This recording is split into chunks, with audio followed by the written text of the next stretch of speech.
Regret ചെയ്യാത്ത ഒരു opinion ആയിട്ട് എനിക്ക് ഈ നേഴ്സിംഗിന് സെലക്ട് ചെയ്തത്. അപ്പോൾ നമുക്ക് ഫസ്റ്റ് ഇയർ തൊട്ട് സ്റ്റാർട്ട് ചെയ്യാം. അപ്പോൾ ഫസ്റ്റ് ഇയറിൽ ഞങ്ങളുടെ സബ്ജക്ട്സ് എന്ന് വെച്ചാൽ അനാട്ടമി, അതിൻ്റെ വേദനയുടെ സമമാണ് ഒരു സ്ത്രീ കൊച്ചിനെ പ്രസവിക്കുക എന്നുള്ളത്. ഹലോ, നിങ്ങളപ്പോൾ വിചാരിക്കുന്നുണ്ടാവും ഞാൻ എന്താ ഹലോ ഗേസ് പറയാത്തതെന്ന്. എല്ലാ വീഡിയോസിലും ഞാൻ ഹലോ ഗേസ് പറയുന്നുണ്ടല്ലോ, അപ്പോൾ എന്താ പറയാത്തതെന്ന് നിങ്ങൾ വിചാരിക്കുന്നുണ്ടാവും. വേറെ ഒന്നല്ല കേട്ടോ, എന്നോട് കുറച്ച് പേര് പറഞ്ഞു ചേച്ചി ഹലോ ഗേസ് പറയുന്നത് വേണ്ട, കാരണം ഒരു വീഡിയോ തന്നെ ഒരു 100 പ്രാവശ്യം ഹലോ ഗേസ് പറയുന്നുണ്ട്, അതുകൊണ്ട് വേണ്ട എന്ന് പറഞ്ഞപ്പോൾ നമുക്ക് ആരെങ്കിലും ഒരു തെറ്റ് തിരുത്തി തരുമ്പോൾ നമുക്ക് അത് പറഞ്ഞു തരുമ്പോൾ നമ്മൾ തിരുത്താനല്ലേ ശ്രമിക്കുന്നത്. അപ്പോൾ അതുകൊണ്ട് ഞാൻ ഇനി തൊട്ട്, പക്ഷേ ഇടയ്ക്ക് വരുമെന്ന്. കാരണം എന്താണെന്ന് വെച്ചാൽ എൻ്റെ പണ്ട് മുതലേ യൂട്യൂബിൽ നിന്ന് കേൾക്കുമ്പോൾ തന്നെ ഹലോ ഗൈസ് എന്ന ആ ഒരു മൈൻഡ് സെറ്റാണ് എനിക്ക്. അതുകൊണ്ടാണ് ഏത് നേരം എപ്പോഴും ഹലോ ഗൈസ് എന്നൊക്കെ വരുന്നത് കേട്ടോ. അപ്പം ഇനി മാക്സിമം ഞാൻ ആ തെറ്റ് ആവർത്തിക്കാതിരിക്കുക. അപ്പം ഇന്നത്തെ വീഡിയോ എന്താണെന്ന് പറഞ്ഞു കഴിഞ്ഞാൽ, ഞാൻ ഇപ്പം നേഴ്സിംഗാണ്, എല്ലാവർക്കും അറിയാം, എന്നാലും ഒന്ന് ചുമ്മാ പറയുക. ഞാൻ നേഴ്സിംഗാണ് പഠിക്കുന്നത്. ഇപ്പോൾ 4th ഇയർ BSc നേഴ്സിംഗ് ആണ്. വിനായക മിഷൻ അന്നപൂർണ മെഡിക്കൽ കോളേജിലാണ് ഞാൻ പഠിക്കുന്നത്. അപ്പോൾ എൻ്റെ 4 വർഷത്തെ എക്സ്പീരിയൻസ് ആണ് ഞാൻ ഇന്ന് ഈ വീഡിയോയിൽ നിങ്ങളുടെ മുമ്പിൽ പറയാൻ പോകുന്നത്. ഫുൾ കാണുക കേട്ടോ. ഇഷ്ടപ്പെട്ടാൽ ലൈക്ക് ചെയ്യുക, സബ്സ്ക്രൈബ് ചെയ്യുക, കമൻറ്റ് ചെയ്യുക. ഫസ്റ്റ് തന്നെ പറയാലോ, BSc നേഴ്സിംഗ് എന്ന് വെച്ച് കഴിഞ്ഞ് കഴിഞ്ഞാൽ എനിക്ക് സത്യം പറഞ്ഞാൽ ഫസ്റ്റ് ടൈം ഒന്നും ഇഷ്ടമല്ലാന്ന് വെച്ച് കഴിഞ്ഞാൽ, എൻ്റെ ഒരു 8ാം ക്ലാസ് 9ാം ക്ലാസ്സിലൊക്കെ എന്നോട് ആൾക്കാരൊക്കെ ചോദിക്കുമായിരുന്നു +2 ഒക്കെ കഴിഞ്ഞ് എന്തിന്, അന്നേരേ ചോദിക്കുമായിരുന്നു ആൾക്കാരൊക്കെ ഇനി +2 കഴിയുമ്പോൾ എന്തിനു പോകാൻ ആഗ്രഹം എന്നൊക്കെ. അപ്പം ഞാൻ പറയും എനിക്കൊരു ഡിഗ്രിക്ക് മഹാരാജാസിൽ പോയിട്ട് ഡിഗ്രിക്ക് പഠിക്കണം, അത് ആ ഒരു ആഗ്രഹമായിരുന്നു എനിക്ക് പണ്ട് മുതൽ. കാരണം എന്താണെന്ന് വെച്ച് കഴിഞ്ഞാൽ മഹാരാജാസ് ആ ഒരു മൈൻഡിൽ കിടക്കുന്നതുകൊണ്ടാണ് തോന്നുന്നു മഹാരാജാസിൽ പോയി അവിടെ പോയി അടിച്ചു പൊളിക്കാനായിരുന്നു എൻ്റെ ആഗ്രഹം. അപ്പോൾ 8th 9th എന്നോട് എല്ലാവരും ചോദിക്കുമ്പോൾ ഞാൻ പറയും മഹാരാജാസ്, ആ ഒരു ഓപ്ഷൻ മാത്രമായിരുന്നു. പക്ഷേ ഒരു +1 +2 ഒക്കെ ആയപ്പോഴേക്കും എൻ്റെ ചിന്താഗതിയെ മാറിയിട്ടോ. പണ്ടെന്ന് പറഞ്ഞു കഴിഞ്ഞാൽ എന്തിനു പോകാൻ, അല്ലെങ്കിൽ വലുതാകുമ്പോൾ എന്ത് ആഗ്രഹം എന്നൊന്നും എനിക്കറിയത്തില്ല. ഫസ്റ്റ് ഓഫ് ഓൾ എനിക്ക് നേഴ്സിംഗ് ഇഷ്ടമായിട്ട് വന്ന ഒരാളല്ല. ഞാൻ ഈ ഒരു ഫീൽഡിട്ട് ഞാൻ എൻ്റെ ജീവിതത്തിൽ പ്രതീക്ഷിച്ചില്ല ഞാൻ ഈ ഒരു ഫീൽഡിട്ടാണ് വരാൻ പോകുന്നതെന്ന്. എൻ്റെ ലൈഫിൽ പോലും ഞാൻ സ്വപ്നം കണ്ടിട്ടില്ല. കാരണം എന്താ, ഞാൻ നേഴ്സിംഗിന് പണ്ട് മുതലേ ചിന്തിച്ചിട്ടില്ല. പക്ഷെ എൻ്റെ വീട്ടുകാർക്ക്, എൻ്റെ പപ്പയ്ക്കും അമ്മയ്ക്കും ഭയങ്കര ആഗ്രഹമായിരുന്നു എന്നെ നേഴ്സിംഗ് പഠിപ്പിക്കണം, നേഴ്സാക്കണം എന്ന് വീട്ടുകാർക്ക് ഭയങ്കര ആഗ്രഹമായിരുന്നു. അതുകൊണ്ട് മാത്രമായിട്ട് വന്ന, അല്ലാതെ ഞാൻ എൻ്റെ ഒരു വന്നല്ല. ഞാൻ വീട്ടുകാർക്ക് ഭയങ്കര ആഗ്രഹമായിരുന്നു നേഴ്സിംഗ് പഠിപ്പിക്കണം, നേഴ്സാക്കണം, പുറത്തേട്ട് വിടണം, അങ്ങനെയാണ് മെയിൻ. കാരണം ഞങ്ങളുടെ അവിടെയൊക്കെ എല്ലാവരും നേഴ്സിംഗ് പഠിച്ചു കഴിഞ്ഞാൽ അപ്പം തന്നെ പുറത്തേട്ടും ജോലി ഏറ്റവും കൂടുതൽ എവിടെ ചെന്നാലും നമുക്ക് ജോലി കിട്ടാൻ ഏറ്റവും നല്ല ഒരു കോഴ്സാണ് ഈ നേഴ്സിംഗ് എന്ന് പറഞ്ഞത്. അപ്പോൾ അതുകൊണ്ട് വീട്ടുകാർക്ക് എന്തായാലും നേഴ്സിംഗ് പഠിപ്പിക്കാൻ ഭയങ്കര ആഗ്രഹമായിരുന്നു. എന്തൊക്കെ ചെയ്താലും കൊച്ചിന് നേഴ്സിംഗ് വിടത്തുള്ളൂ എന്ന് പറഞ്ഞു. പക്ഷേ എനിക്ക് ആഗ്രഹമില്ലായിരുന്നു ഗൈസ്, സോറി ഗൈസ്. അപ്പോൾ എനിക്ക് അന്നൊന്നും ആഗ്രഹം ഉണ്ടായില്ലായിരുന്നു. എനിക്ക് വല്ല മഹാരാജാസിൽ പോയി ഡിഗ്രി പഠിക്കണം, ഡാൻസ് പഠിക്കണമായിരുന്നു ഭയങ്കര ആഗ്രഹം എനിക്ക്. പിന്നെ ഒരു ആഗ്രഹം എന്ന് വെച്ചാൽ ഡാൻസ് പഠിക്കാൻ ഭയങ്കര ആഗ്രഹമായിരുന്നു. വല്ല BA മോഹിനിയാട്ടം അങ്ങനെയൊക്കെ എടുക്കണം എന്നൊക്കെ എനിക്ക് ഭയങ്കര ആഗ്രഹമായിരുന്നു. പക്ഷെ ഒന്നും പറ്റിയില്ല. പക്ഷെ ഞാൻ ഇപ്പോൾ ഹാപ്പിയായിട്ട്, കാരണം ഏറ്റവും നല്ല കോഴ്സാണ് ഞാൻ സെലക്ട് ചെയ്തത്. കാരണം ഇത് കഴിഞ്ഞാൽ അപ്പം തന്നെ എനിക്ക് ജോലി കിട്ടി കഴിഞ്ഞാൽ പുറത്തേട്ട് പോകണം എന്നൊക്കെയാണ് ആഗ്രഹം. ഇനി എന്താവുമെന്ന് ദൈവത്തിനറിയാം. ദൈവത്തിൻ്റെ അനുഗ്രഹം കൊണ്ട് ഇവിടം വരെ എത്തി. ഇനി അങ്ങോട്ടും ദൈവത്തിൻ്റെ അനുഗ്രഹം എന്തായാലും ഉണ്ടാവും. അപ്പോൾ നമുക്ക് വീഡിയോ ഇട്ട് പോവാം. അധികം പറഞ്ഞ് നിങ്ങളെ ബോറടിപ്പിക്കുന്നില്ല കേട്ടോ. അപ്പോൾ നമുക്ക് ഫസ്റ്റ് ഇയർ തൊട്ട് സ്റ്റാർട്ട് ചെയ്യാം. അപ്പോൾ ഫസ്റ്റ് ഇയറിൽ ഞങ്ങളുടെ സബ്ജക്ട്സ് എന്ന് വെച്ചാൽ anatomy and physiology, microbiology, biochemistry, ന്യൂട്രീഷനും പിന്നെ കമ്പ്യൂട്ടർ ഇംഗ്ലീഷും ഉണ്ടായിരുന്നു. ഏറ്റവും മെയിൻ സബ്ജക്റ്റ് ആയിട്ട് ഫണ്ടമെന്റൽസ് ഓഫ് നേഴ്സിംഗ് ഉണ്ടായിരുന്നു. അതാണ് മെയിൻ സബ്ജക്റ്റ്. പിന്നെ അനാട്ടമി ആൻഡ് ഫിസിയോളജി, എൻ്റെ പൊന്ന് എന്തോ ഒരു പടമായിരുന്നു എന്നറിയോ, എന്തോ ഒരു പടമായിരുന്നു, ഹേർട്ടിൻ്റെ പടം. ഞാനൊക്കെ എക്സാമിന് ചെന്നിരുന്നു ഒരു ആൻസർ ഷീറ്റിൽ ഒരു പേജിൻ്റെ ഫുള്ള് ഞാൻ ഹേർട്ട് വിശദീകരിച്ച് വരയ്ക്കുമായിരുന്നു. അതായിരുന്നു. അപ്പോൾ ആ ഒരു പേജ് ഫുൾ കംപ്ലീറ്റ് ആവില്ല, പിന്നെ അതിനകത്തൊന്നും എഴുതണ്ടല്ലോ. അങ്ങനെയൊക്കെ ആയിരുന്നു. അടിപൊളിയായിരുന്നു എക്സാമൊക്കെ. കാരണം ഫുള്ളും പടം വരെയായിരുന്നു. അനാട്ടമി ഫിസിയോളജി ഫുള്ളും പടം വരെയായിരുന്നു. അങ്ങനെ പിന്നെ എന്താ പറയുക, അങ്ങനെയുള്ള അനാട്ടമി ഫിസിയോളജിയിൽ പറയാനുള്ളത് എന്താ, നമ്മുടെ ബോഡിയിലെ ഓരോരോ പാർട്സിനെ പറ്റി, ഓരോരോ ബോൺസിനെ പറ്റി നമ്മുടെ അയിൽ വരെ പോകുന്നുണ്ട്. ഇതിനെപ്പറ്റി ഒക്കെ പഠിക്കാനുണ്ടായിരുന്നു. ഭയങ്കര ടഫായിരുന്നു. നമ്മൾ +2 എന്നൊക്കെ പറഞ്ഞു കഴിഞ്ഞാൽ ബയോളജിയും ഫിസിക്സും കെമിസ്ട്രിയും മാത്സും അങ്ങനെയൊക്കെ പഠിച്ചു വന്നതല്ലായിരുന്നോ. ഇപ്പം അത് കഴിഞ്ഞിട്ട് നേഴ്സിങ്ങിന് ഫസ്റ്റ് ഇയർ ഞാൻ ചെന്നപ്പോൾ തന്നെ എന്തുവാ വേറൊരു ഫസ്റ്റ് ഇയർ വേറൊരു ലോകമായിരുന്നു കേട്ടോ ശരിക്കും പറഞ്ഞു കഴിഞ്ഞാൽ. കാരണം നമ്മൾ അത്യാവശ്യം നല്ല സ്ട്രിക്റ്റ് ഉണ്ടായിരുന്നു. ഫസ്റ്റ് ഇയറിൽ അത്യാവശ്യം നല്ല സ്ട്രിക്റ്റ് എന്ന് വെച്ചാൽ നല്ല രീതിയിൽ സ്ട്രിക്റ്റ് ഉണ്ടായിരുന്നു. ഫസ്റ്റ് ഇയറിൽ എക്സാം എഴുതിയെടുത്ത് ഞങ്ങൾക്കേ അറിയുള്ളൂ എന്താണ്. കാരണം ഞങ്ങൾ വന്നല്ലേ ഉള്ളൂ. അപ്പം അന്നേരം എത്ര പേപ്പർ എഴുതണം, എങ്ങനെയാ കാര്യങ്ങൾ ഒന്നും അറിയത്തില്ലായിരുന്നു കേട്ടോ ശരിക്കും പറഞ്ഞു കഴിഞ്ഞാൽ. എങ്ങനെ എഴുതണം, എങ്ങനെ പ്രസന്റ് ചെയ്യണം എന്നൊന്നും അറിയത്തില്ല. ശരിക്കും പ്രസന്റേഷന് നല്ല രീതിയിൽ മാർക്കുണ്ട്, പടം വരയ്ക്കാൻ മാർക്കുണ്ട്, എല്ലാത്തിനും ഇങ്ങനെ ഓരോരോ സെക്ഷനായിട്ട് മാർക്കുകൾ അവർ വെച്ചേക്കുവാണ്. ഡ്രോയിങ്ങിന് ഇത്ര മാർക്ക്, പ്രസന്റേഷന് ഇത്ര മാർക്ക്, നീറ്റ്നെസ്സിന് ഇത്ര മാർക്ക്, അങ്ങനെ കുറച്ച് സെക്ഷൻ ഉണ്ട്. അപ്പം അങ്ങനെയൊക്കെ ആയിരുന്നു. അപ്പം ഇതൊന്നും ഞങ്ങൾക്ക് ഫസ്റ്റ് ഇയറിൽ ഫസ്റ്റ് എക്സാം എഴുതിയപ്പോൾ അറിയത്തില്ലായിരുന്നു. പിന്നെ സെക്കൻഡ് ഇയർ തേർഡ് ഇയർ ഒക്കെ ആയപ്പോഴാണ് പിന്നെയും കൂടി ഇമ്പ്രൂവ് ചെയ്യാൻ പറ്റിയത്. എൻ്റെ ഹാൻഡ് റൈറ്റിംഗ് ആണെങ്കിൽ ഒട്ടും കൊള്ളത്തില്ലായിരുന്നു. ഫസ്റ്റ് ഇയറിൽ വന്നപ്പോൾ എന്തുമായിരുന്നു, ഒന്നിനും കൊള്ളത്തില്ലായിരുന്നു. എനിക്ക് എൻ്റെ ഹാൻഡ് റൈറ്റിംഗ് വലിയ കൊള്ളായിരുന്നു. അപ്പം ഞാൻ പയ്യെ ഇമ്പ്രൂവ് ചെയ്ത് വന്നുകൊണ്ടിരിക്കുകയായിരുന്നു. ഇപ്പം കുഴപ്പമില്ല കേട്ടോ, അത്യാവശ്യം ഇപ്പം കുഴപ്പമില്ല. അപ്പോൾ എക്സാം എഴുതിയപ്പോൾ എക്സാമിനൊക്കെ ഹാൻഡ് റൈറ്റിംഗ് ആയിരുന്നു ഏറ്റവും മസ്റ്റുള്ള കാര്യം. പിന്നെ എന്തോന്ന് വെച്ചാൽ പേപ്പർ തികയ്ക്കണം. ഇപ്പോൾ ഒരു 32 പേപ്പേഴ്സ് ഉണ്ടെങ്കിൽ അത് ഫുള്ള് നമ്മൾ കംപ്ലീറ്റ് ചെയ്യണം. അനാട്ടമി ഫിസിയോളജി ഒക്കെ എങ്ങനെ കംപ്ലീറ്റ് ചെയ്യണം, എന്തൊക്കെ ചെയ്താലും അനാട്ടമി ഫിസിയോളജി ഒന്നും ഒരിക്കലും കംപ്ലീറ്റ് ചെയ്യാൻ പറ്റില്ല. നമുക്ക് ഇംഗ്ലീഷ് ഒക്കെ ആണെങ്കിൽ ഒത്തിരി കഥ പോലെ സ്റ്റോറി എഴുതും. സ്റ്റോറി മേക്കിംഗ് എക്സാം ഹാളിൽ ഇരുന്ന് കഴിഞ്ഞ് കഴിഞ്ഞാൽ ഓരോ കാര്യങ്ങൾ ഞാൻ തന്നെ സ്റ്റോറി ഉണ്ടാക്കിയിട്ട് ഇങ്ങനെ സ്റ്റോറി മേക്കിംഗ് ആയിട്ട് എഴുതിക്കൊണ്ടിരിക്കുകയായിരുന്നു. ഇംഗ്ലീഷൊക്കെ ഓക്കെയാണ്. പക്ഷേ ഈ അനാട്ടമി ആൻഡ് ഫിസിയോളജി പിന്നെ മൈക്രോബയോളജി ഒക്കെ ഒന്നും എഴുതാൻ പറ്റിയില്ലായിരുന്നു. കാരണം കഥ എഴുതാൻ എന്തെങ്കിലും അറിഞ്ഞിട്ട് വേണ്ടേ, അങ്ങനെയൊക്കെ ആയിരുന്നു. അപ്പം അതായിരുന്നു ഞങ്ങളുടെ ഫസ്റ്റ് ഇയറിലെ എക്സാമിൻ്റെ കാലഘട്ടം എന്ന് പറഞ്ഞു കഴിഞ്ഞാൽ. പിന്നെ പോസ്റ്റിങ്ങിനെ പറ്റി പറഞ്ഞു കഴിഞ്ഞാൽ പോസ്റ്റിംഗ് എന്താ പറയുക, പോസ്റ്റിംഗ് അടിപൊളിയായിരുന്നു എന്ന് വെച്ചാൽ സീനിയേഴ്സൊക്കെ ഉണ്ടായിരുന്നു. പക്ഷെ വലിയ രീതിയിൽ റാഗിങ്ങോ അതുമാതിരി ഒന്നും ഇല്ലായിരുന്നു. ജസ്റ്റ് ക്വസ്റ്റ്യൻ ചോദിക്കായിരുന്നു ഞങ്ങളുടെ അടുത്ത്. എല്ലാ പ്രാവശ്യം വാർഡിൽ ഞങ്ങൾ ചെല്ലുമ്പോഴേക്കും ഞങ്ങൾക്ക് ഒരു വാർഡിൽ 10 പേര് ഒക്കെ വെച്ച് നിൽക്കുമായിരുന്നു കേട്ടോ. അപ്പോൾ അവിടെ ഒരു ഇന്റേൺഷിപ്പ് ചേച്ചി ഉണ്ടാവും. അപ്പോൾ ചേച്ചി ഞങ്ങളുടെ അടുത്ത് ചിലപ്പോൾ തമിഴ് അക്കമാരും ഉണ്ടാവും, ചിലപ്പോൾ മലയാളീസ് ചേച്ചിമാരും ഉണ്ടാവും.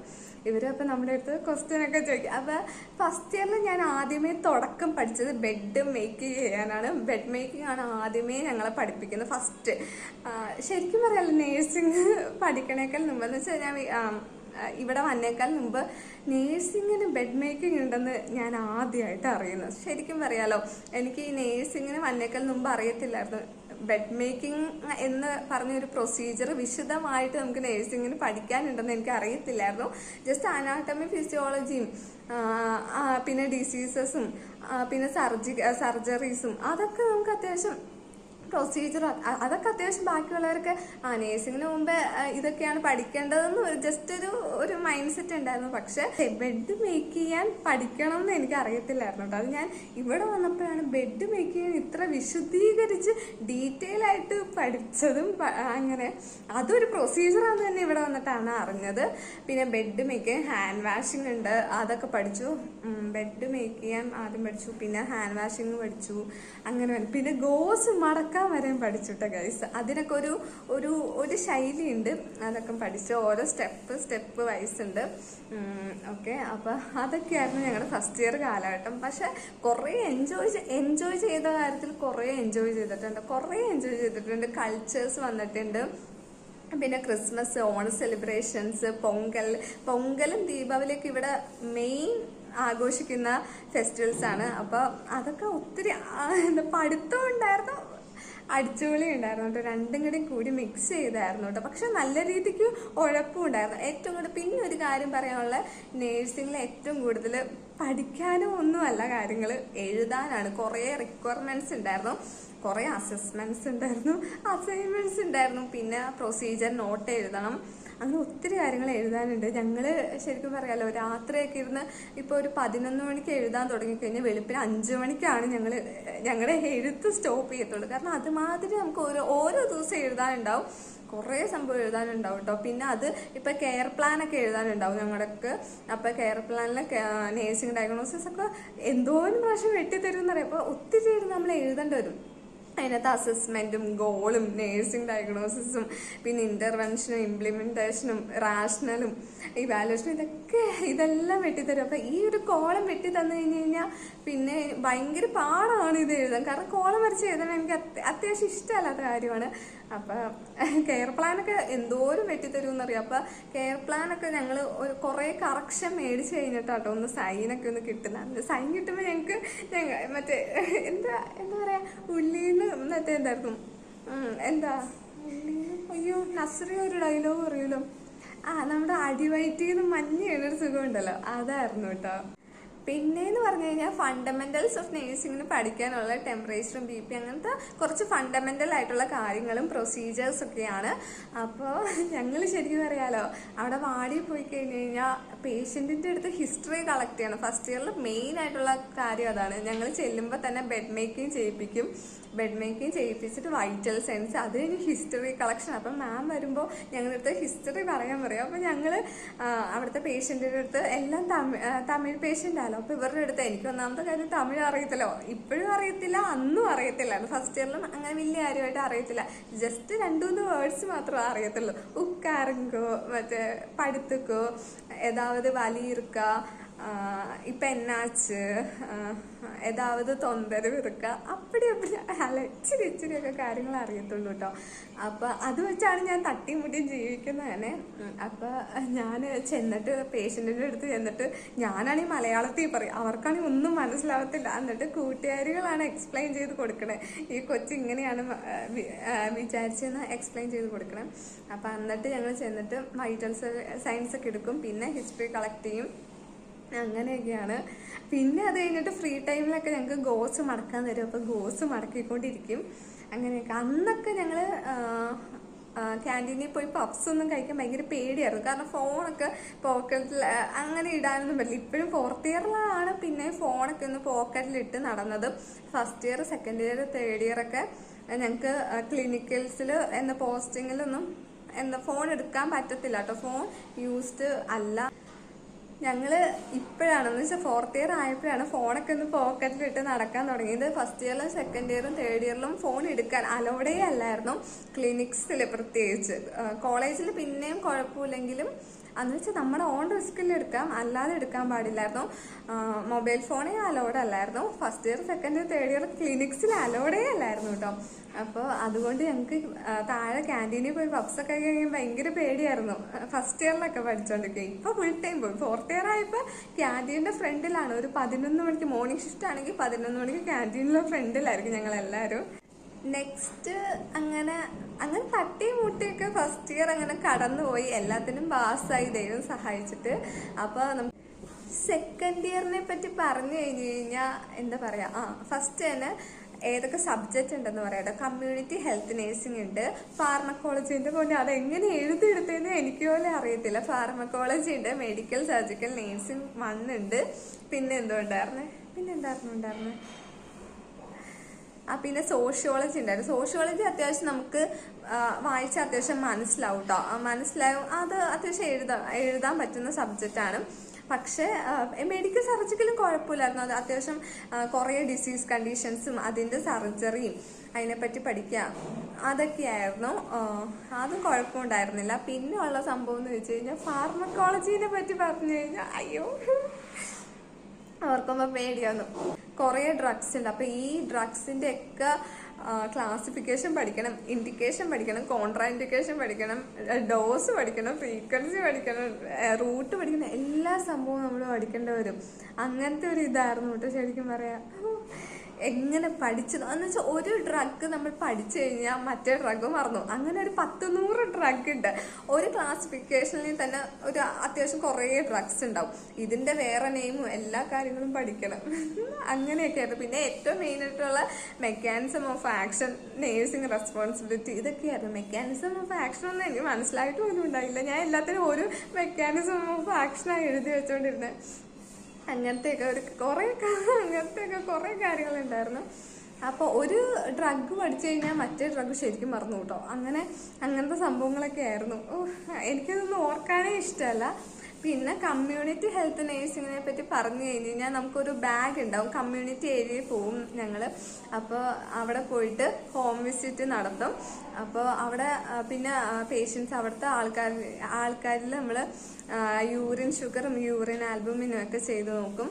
അങ്ങനെയൊക്കെയായിരുന്നു. പിന്നെ HB ടെസ്റ്റും അങ്ങനെയൊക്കെയായിരുന്നു. അത് അടിപൊളി പോസ്റ്റിംഗ് ആയിരുന്നു കേട്ടോ. കാരണം ഞങ്ങൾ അവിടെ ചെന്ന് മറ്റേ പുളി പറിക്കാൻ പോകും. അങ്ങനെയൊക്കെയായിരുന്നു. അടിപൊളിയായിരുന്നു. നല്ലായിരുന്നു കേട്ടോ. എനിക്ക് ആ ഒരു പോസ്റ്റിംഗ് ഇഷ്ടപ്പെട്ടു. കുറേ വെയിലും കൊണ്ട് ചത്തില്ല എന്നുള്ളത്. വെയിലായിരുന്നു ഭയങ്കര. ഞങ്ങൾ പോയ സമയം ഭയങ്കര വെയിലായിരുന്നു. അപ്പോൾ കുടയൊക്കെ എടുത്തായിരുന്നു ഞങ്ങൾ കമ്മ്യൂണിറ്റിക്ക് പൊക്കോണ്ടിരുന്നത്. പിന്നെ ബാഗിൻ്റെ ആ വെയിറ്റ് ഉണ്ട് പൊന്നെ, അതും ഭയങ്കര വെയിറ്റ് ആയിരുന്നു കേട്ടോ ബാഗിന്. പക്ഷേ കുറേ ഓർമ്മകളുണ്ടായിരുന്നു പോയപ്പോൾ. അതായിരുന്നു അപ്പോൾ കമ്മ്യൂണിറ്റി ഹെൽത്ത് നേഴ്സിങ്ങിൻ്റെ കാര്യങ്ങളൊക്കെ പറഞ്ഞു കഴിഞ്ഞാൽ. അപ്പോൾ തേർഡ് ഇയറിലെ സബ്ജക്ട്സ് എന്ന് വെച്ചാൽ സൈക്യാട്രിക്കും പീഡിയാട്രിക്കും MSN 2ഉം പിന്നെ റിസർച്ച് ആൻഡ് സ്റ്റാറ്റി ഉണ്ടായിരുന്നു. അപ്പോൾ റിസർച്ച് ഭയങ്കര പാടായിരുന്നു കേട്ടോ. കാരണം പഠിച്ചെടുക്കാൻ ഭയങ്കര പാടായിരുന്നു. ഞങ്ങൾക്ക് ആ ഒരു ടെക്സ്റ്റ്, ഒന്നാമത്തെ കാര്യം ഞങ്ങൾ സ്പൈറൽ വെച്ചാണ് പഠിച്ചുകൊണ്ടിരുന്നത്. ടെക്സ്റ്റ് ഞങ്ങൾക്ക് കിട്ടിയില്ലായിരുന്നു. അപ്പോൾ അത് അർത്ഥം മനസ്സിലാക്കാൻ ഭയങ്കര കഷ്ടം. പിന്നെ സ്റ്റാറ്റിനെ പറ്റി പറഞ്ഞു കഴിഞ്ഞാൽ അതിനകത്ത് ഫുൾ മാത്സ് ആയിരുന്നു കേട്ടോ. ശരിക്കും പറഞ്ഞാൽ +2 കഴിഞ്ഞപ്പോൾ എൻ്റെ ലൈഫിൽ ഞാൻ വിചാരിച്ചു, മാത്സ് എന്ന് പറഞ്ഞ തലവേദന പോയി കിട്ടി. ഇനി എൻ്റെ ലൈഫിൽ ഒരിക്കലും മാത്സ് കടന്നു വരത്തില്ലെന്ന് വിചാരിച്ചു. നേഴ്സിങ്ങിന് മാത്സ് ഉണ്ടെന്ന് ഞാൻ ആദ്യമായിട്ട് അറിയുന്നത്. അങ്ങനെ ഒരു ഇതായിപ്പോയി സ്റ്റാറ്റിയുടെ കാര്യത്തിൽ. സ്റ്റാറ്റിയിൽ മീനും മീഡിയം സ്റ്റാൻഡേർഡ് ഡീവിയേഷൻ അങ്ങനത്തെ കുറച്ച് കാര്യങ്ങളാണ് പഠിക്കാനുള്ളത്. പിന്നെ എന്താ പറയാന്ന് വെച്ചാൽ പീഡിയാട്രിക്സിന്റെ നമുക്ക് പിള്ളേർ ഇഷ്ടമാണെങ്കിലും ഒരു വാർഡിൽ നിറച്ച് പിള്ളേർ വന്ന് ഭയങ്കര കലവില എന്ന് പറഞ്ഞിട്ട് അങ്ങനത്തെ ഞാൻ പോയി പുന്നാരിക്കുമായിരുന്നു. പിന്നെയുള്ള കാര്യം എന്ന് വെച്ചാൽ സൈക്യാട്രിക് എൻ്റെ പിന്നെ അടിപൊളിയായിരുന്നു കേട്ടോ. പുറത്ത് ഞങ്ങൾക്ക് സൈക്യാട്രിക്കിന് പുറത്തും പോസ്റ്റിംഗ് ഉണ്ടായിരുന്നു. ഞങ്ങളുടെ ഹോസ്പിറ്റലിൽ തന്നെ പോസ്റ്റിംഗ് ഉണ്ടായിരുന്നു. രണ്ടും ഉണ്ടായിരുന്നു കേട്ടോ. പക്ഷെ ഔട്ട്സൈഡ് പോസ്റ്റിംഗ് എന്ന് വെച്ചാൽ മനോരക്ഷ പോസ്റ്റിംഗ് അടിപൊളിയായിരുന്നു കേട്ടോ. അത് അടിപൊളിയായിരുന്നു. അതൊരു വേറൊരു ഫീലായിരുന്നു അത്. കാരണം ഞങ്ങൾ അവിടെ ചെന്ന് ഒരു 11 മണിയൊക്കെ ആകുമ്പോൾ ഗെയിംസ് ഉണ്ടാവും. ഇവരെ സൈക്യാട്രിക് പീപ്പിൾസിനെ ഗെയിംസ് കളിപ്പിക്കണമായിരുന്നു. അത് അടിപൊളിയായിരുന്നു. അപ്പോൾ ഞാനൊക്കെ എന്തോരം ഡാൻസ് ഒക്കെ കളിച്ചു കൊടുത്തിട്ടുണ്ടെന്നല്ലോ. ഡാൻസ് കളിച്ചായിരുന്നു, പാട്ട് പാടിയായിരുന്നു. അടിപൊളിയായിരുന്നു. ഇവരുടെ കൂടെ ഇരുന്ന് ഗെയിംസ് ഒക്കെ നമ്മൾ കളിക്കണം. അങ്ങനെയൊക്കെ ആയിരുന്നു. അങ്ങനെ സൈക്യാട്രിക് അടിപൊളിയായിരുന്നു. പിന്നെ കുറേ എഴുതാനും അങ്ങനെ കുറേ കാര്യങ്ങളൊക്കെ ആയിരുന്നു. പക്ഷെ എന്നാലും കുറേ നല്ല നല്ല ഓർമ്മകളൊക്കെ ഉണ്ടായിരുന്നു. ഇങ്ങനെ സൈക്യാട്രിക് എന്നൊക്കെ കേൾക്കുമ്പോഴേക്കും നമ്മൾ വിചാരിക്കും അയ്യോ ഭയങ്കര വയലന്റ് പേഷ്യൻസ് ആയിരിക്കും, അയ്യോ എനിക്ക് പോകാൻ പേടിയാ, അങ്ങനത്തെ ഒരു മൈൻഡ് ആയിരിക്കും. പക്ഷെ വലിയ കുഴപ്പമില്ല കേട്ടോ. അത്യാവശ്യം ഞങ്ങൾക്ക് കിട്ടിയ പേഷ്യൻസ് എന്നൊക്കെ പറഞ്ഞാൽ വലിയ കുഴപ്പമില്ലായിരുന്നു. അത്യാവശ്യം ഫ്രണ്ട്ലി ഒക്കെ ആയിരുന്നു കേട്ടോ. എനിക്ക് ലാസ്റ്റ് മനോരക്ഷയെന്നൊക്കെ ഇറങ്ങിയപ്പോൾ ഭയങ്കര സങ്കടമായി പോയായിരുന്നു. ആദ്യമൊക്കെ ഞാൻ വിചാരിച്ചു ഭയങ്കര വയലന്റ് പേഷ്യൻസ് ആയിരിക്കുന്നു. വയലന്റ് ഉള്ള ആൾക്കാരുണ്ട്, പക്ഷെ അവർ 2 ദിവസം കഴിയുമ്പോഴേക്കും അവർക്ക് മരുന്നൊക്കെ കൊടുത്ത് ഓക്കെ ആവും അവർ. പക്ഷെ വലിയ വയലൻസ് ഒന്നുമില്ല. MSN 2ൽ കുറച്ചും കൂടി അഡ്വാൻസ്ഡ് കെയറിനെ പറ്റിയാണ് പഠിക്കുന്നത്, ഡീറ്റെയിൽ ആയിട്ട് പഠിക്കുന്നതൊക്കെ. ഫോർ എക്സാമ്പിൾ ICUവും അങ്ങനത്തെ കുറച്ച് കാര്യങ്ങളൊക്കെ. ഞങ്ങളിപ്പോൾ ഇയറാണ് പഠിച്ചുകൊണ്ടിരിക്കുന്നത്. പക്ഷെ ഞങ്ങളുടെ ജൂനിയേഴ്സിനൊക്കെ സെമ്മാട്ടോ. അവർക്ക് എക്സാമും എല്ലാ കാര്യങ്ങളൊക്കെ സെമ്മാണ്. ഞങ്ങളുടെ ഒരു ഇയർ മാത്രമാണ് ഇയറിട്ട് പോയത്. അപ്പം ഞങ്ങൾക്ക് എക്സാം വരുന്നത് ആഗസ്റ്റ് മാസമൊക്കെ ആയിരിക്കും. ജൂലൈ തൊട്ട് 3 മോഡലാട്ടോ. 3 മോഡലും പിന്നെ ആഗസ്റ്റിൽ എക്സാമും വരുന്നത്. ശരിക്കും പറഞ്ഞാൽ തേർഡ് ഇയറിൽ ഞങ്ങൾക്കല്ല കമ്മ്യൂണിറ്റി ഹെൽത്ത് നേഴ്സിംഗ്, ഞങ്ങൾക്ക് 4th ഇയറിലാണ്. സെക്കൻഡ് ഇയർ 4th ഇയറിലാണ് ഞങ്ങൾക്ക് കമ്മ്യൂണിറ്റി ഹെൽത്ത് നേഴ്സിംഗ് വരുന്നത്. ഇപ്പോഴത്തെ പിള്ളേർക്കാണെങ്കിൽ തേർഡ് ഇയറിൽ കമ്മ്യൂണിറ്റി ഹെൽത്ത് നേഴ്സിംഗ് വരുന്നത്. അപ്പോൾ 4th ഇയറിലെ മെയിൻ സബ്ജക്റ്റാണ് കമ്മ്യൂണിറ്റി ഹെൽത്ത് നേഴ്സിംഗ്. പിന്നെ OBG അല്ലെങ്കിൽ OG ഉണ്ട്. പിന്നെ ഉള്ളത് മാനേജ്മെന്റ് ഉണ്ട്. മാനേജ്മെന്റ് പഠിക്കാനും കുറച്ചൊക്കെ പാടാണ്. പിന്നെ ഞാൻ അതിയിട്ട് ഇപ്പം തിരിഞ്ഞു നോക്കാറില്ലാത്തതുകൊണ്ട് കുഴപ്പമില്ല. ഒത്തിരി എഴുതാനുണ്ട് കേട്ടോ. എല്ലാവരും പറയും ഫസ്റ്റ് ഇയർ സെക്കൻഡ് ഇയറിനും തേർഡ് ഇയർ മാത്രമാണ് എഴുതാൻ ഉള്ളൂ, 4th ഇയറിൽ വലിയ എഴുത്ത് പരിപാടി ഇല്ലെന്നാണ് എല്ലാവരും പറയുന്നത്. പക്ഷെ ഏറ്റവും കൂടുതൽ ഞാൻ നോക്കിയിട്ട് 4th ഇയറിലാണ് എഴുതാനുള്ളത്. കാരണം എന്തൊക്കെയാ, പോസ്റ്റ്നേറ്റ് അസസ്മെന്റ് ബുക്ക്, പിന്നെ ആന്റിനേറ്റ് അസസ്മെന്റ് ബുക്ക്, പിന്നെ കുറേ കമ്മ്യൂണിറ്റിയുടെ അസസ്മെന്റ്, അസൈൻമെന്റ്, പ്രൊസീജിയർ നോട്ട് കുറേ ഉണ്ട്. പിന്നെ റഫിന്റെ അത് ആദ്യം സ്പൈറൽ ആദ്യം എഴുതി സബ്മിറ്റ് ചെയ്യുക. പിന്നെ അത് കഴിഞ്ഞിട്ടാണ് ഒറിജിനൽ സബ്മിറ്റ് ചെയ്യേണ്ടത്. ഒത്തിരി പണിയാണ്. പിന്നെ ഉള്ളത് OBG OG എന്നൊക്കെ പറയുമ്പോൾ അതിനെപ്പറ്റി പറഞ്ഞു കഴിഞ്ഞാൽ OBG പോസ്റ്റിംഗ് അടിപൊളിയായിരുന്നു കേട്ടോ. ഇതുമാതിരി തന്നെ ഞങ്ങൾക്ക് പുറത്തായിരുന്നു പോസ്റ്റിങ്. അത് കുറേ സെന്ററിൽ ഇങ്ങനെ ഒരു 10 പേര് വെച്ചാണ് ഒരു സെന്ററിൽ ഇട്ടേക്കണത്.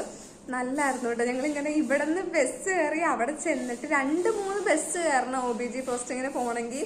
അപ്പോൾ അവിടെ പോയി അവിടുത്തെ ഓരോ ഹെൽത്ത് സെൻ്ററിൽ പോയിട്ട് അവിടെ ചെന്നിട്ട് ഇങ്ങനെ ഓരോരോ സെക്ഷനിലും 2 പേര് വെച്ച് ഓരോ സെക്ഷനിൽ ഇരുത്തും. ലബോറട്ടറിയിൽ 2 പേരെ ഇരുത്തും, പിന്നെന്താ ഇഞ്ചക്ഷൻ OPയിൽ 2 പേരെ ഇരുത്തും, ഫാർമസിയിൽ 2 പേരെ ഇരുത്തും. അങ്ങനെ കുറച്ച് സെക്ഷൻസ് മാതിരി. പിന്നെ അല്ലാതെ വേറെ ഏതോ എനിക്കൊന്ന് വെനസ്ഡേ ആണോ തേഴ്സ്ഡേ ആണോ ഏതോ ഒരു പ്രാവശ്യം ഹോം വിസിറ്റും ഉണ്ടായിരുന്നു. നല്ലായിരുന്നു കേട്ടോ. ഞങ്ങൾ ഇടയ്ക്ക് വൈകുന്നേരം തിരിച്ചു വരുമ്പോൾ പപ്സ് കഴിക്കുന്നതൊക്കെ അടിപൊളിയായിരുന്നു. നല്ലായിരുന്നു. OBG പോസ്റ്റിംഗ് ഒത്തിരി ഓർമ്മകളുണ്ടായിരുന്നു.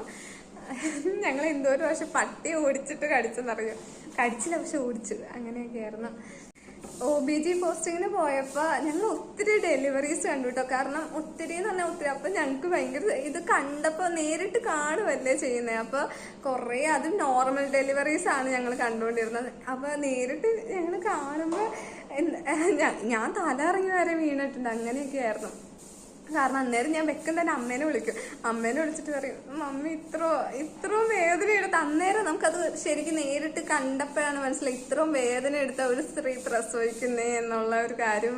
പണ്ട് ഞാനിങ്ങനെ അമ്മമാരൊക്കെ പറയണ കേട്ടിട്ടുണ്ട്, ഇങ്ങനെ 200 അത്ര കണ്ട് എല്ല് പൊട്ടുന്ന വേദന, അതിന്റെ വേദനയുടെ സമമാണ് ഒരു സ്ത്രീ കൊച്ചിനെ പ്രസവിക്കുക എന്നുള്ള ഒരിത്. ശരിക്കും പറയാൻ എനിക്ക് പണ്ടൊന്നും കുഞ്ഞു വാകൾ എടുക്കാൻ പോലും അറിയത്തില്ല, എങ്ങനെ എടുക്കണ്ടേന്ന് പോലും അറിയത്തില്ല. ഇപ്പൊ ഇവിടെ നേഴ്സിംഗ് പഠിച്ചപ്പോഴാണ് കൊച്ചുങ്ങളെ പിടിക്കാൻ കുറെ പൊസിഷൻസ് ഉണ്ടെന്നൊക്കെ തന്നെ മനസ്സിലാക്കുന്നതൊക്കെ. പിന്നെ എന്താ പറയാ, പിന്നെയുള്ള കാര്യം എന്ന് വെച്ചാൽ ഞങ്ങൾ OBG പോസ്റ്റിങ്ങിന് പോകുമ്പോൾ അവിടെ അവിടുത്തെ ക്ലിനിക്സ്, അവിടുത്തെ പ്രൈമറി ഹെൽത്ത് സെന്ററിൽ ഫുള്ളും വരുന്ന കേസസ് എന്ന് വെച്ചാൽ ഈ ഡോഗ് ബൈറ്റ് അല്ലെങ്കിൽ ക്യാറ്റ് ബൈറ്റ് ഒക്കെ ആയിരിക്കും കേട്ടോ. അതാ എൻ്റെ ഒരു 2-3 പ്രാവശ്യം വരെ പൂച്ച മാന്തിയിട്ടുണ്ട്. അപ്പം 8 ഇഞ്ചക്ഷൻ അത്ര ഇഞ്ചക്ഷൻ ഞാൻ എടുത്തിട്ടുണ്ട്. അപ്പം അവിടെ ഫുള്ളും വരുന്ന ഇങ്ങനെ ഡോഗ് ബൈറ്റിൻ്റെ ക്യാറ്റ് ബൈറ്റിൻ്റെ ഒക്കെ ഇഞ്ചക്ഷൻ എടുക്കാനായിരുന്നു.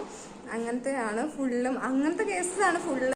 അപ്പൊ ഇതൊക്കെയാണ് എൻ്റെ ഫസ്റ്റ് ഇയർ തൊട്ട് 4th ഇയർ വരെയുള്ള ജീവിത കഥകളും.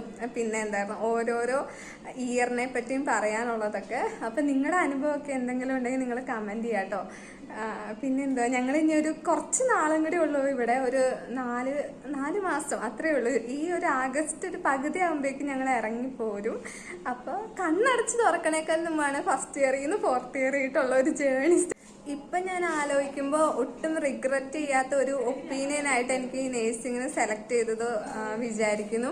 കാരണം അന്ന് ഞാനിത് സെലക്ട് ചെയ്തില്ലായിരുന്നു, ഇപ്പം ഞാൻ ഇവിടെ എത്തത്തില്ലായിരുന്നു.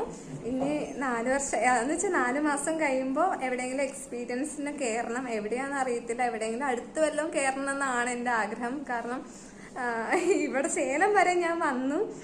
അപ്പം ഇനി എനിക്ക് വീട്ടിൽ തന്നെ നിന്നാൽ മതി എന്നാണ്. ഇത്രയും ദൂരം വന്ന് ഇവിടെ ഹോസ്റ്റലൊക്കെ നിന്ന് കഴിഞ്ഞു. അപ്പം എക്സ്പീരിയൻസിന് കയറാൻ എനിക്ക് അടുത്തെവിടെയെങ്കിലും കിട്ടിയേച്ചാൽ മതി എന്നാണ് പ്രാർത്ഥന. കാരണം വീട്ടിൽ തന്നെ നിൽക്കാമല്ലോ, വീട്ടിലെ ഫുഡൊക്കെ കഴിച്ച് നിൽക്കാമല്ലോ. ഇനിയെങ്കിലും ഒന്ന് വണ്ണം വെക്കട്ടെ എന്നൊക്കെ വിചാരിക്കുന്നു. അങ്ങനെ അത് കഴിഞ്ഞിട്ട് വേണം പുറത്തേട്ടൊക്കെ ഒന്ന് നോക്കാൻ. എക്സ്പീരിയൻസ് വേണമല്ലോ ഒരു നേഴ്സിന്.